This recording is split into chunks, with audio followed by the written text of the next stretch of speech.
Hi, my name is John August, and this is my first 10 minutes.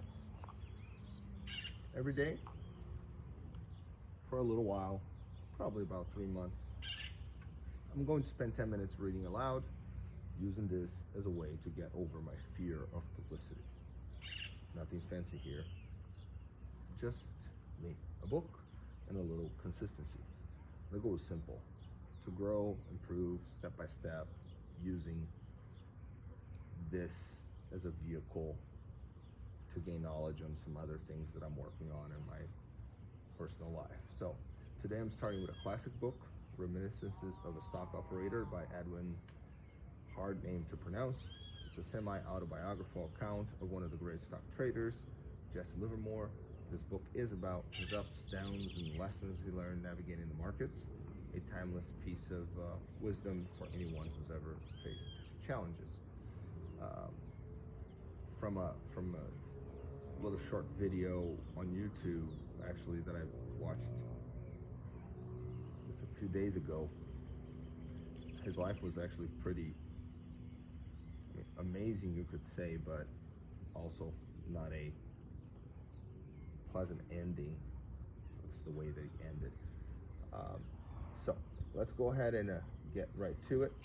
So this is my first 10 minutes. Let's see how it goes. This excerpt comes from the preface and the beginning of chapter 1 of Reminiscences of a Stock Operator.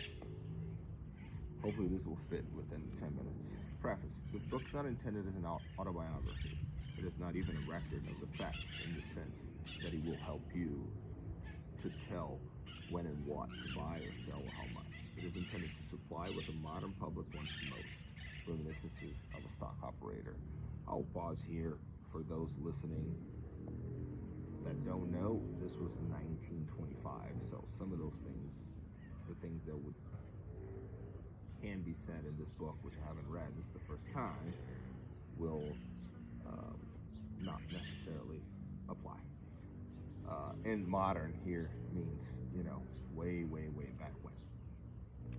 And I think the book was written in 23. Can't remember. Here we go. You will find that a great deal of space has been devoted to the subject of speculation and market techniques. Perhaps the psychology of speculation would be a better phrase, for the market does not develop its powerful urges and irresistible impulses in a vacuum. It was to explain certain phenomena that this book was written, and I hope that it will succeed in being of interest and profit to the readers who wish to study the market from the psychological viewpoint, which I believe is the most important. I think this paragraph by itself, and that's me making commentary, it's very, very real, right? It's very accurate, as if I have to take what he's saying as true, then at least I do feel that now it is the same thing. The psychology of the market impacts the ticker, how a ticker moves up and down. I would say more regularly than the real economic conditions of a country or an industry or whatever.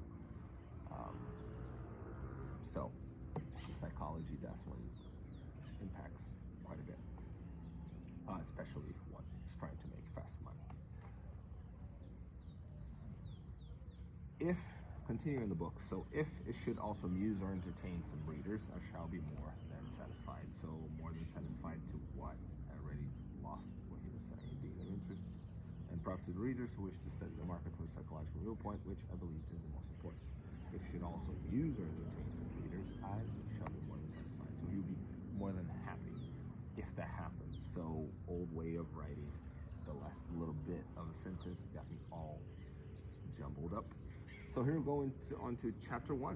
So I went to work when I was just a kid in a bucket shop. That is a place where they let you bet on stocks by the eighth of a point.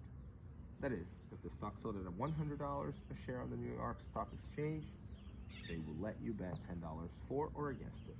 If it went up an eighth of a point, you would make $1.25. I was 14 years old. I got a job as a quotation boy. That's the kid that gets the prices over the ticker tape and writes them down on the blackboard for the customers to see. Customers? were mostly people who came there every day to bet. That's what it was, gambling. I mean, they weren't real traders or investors. They were just people trying to make money fast without doing any work or knowing anything. But watching them every day and watching the tape every minute taught me a lot.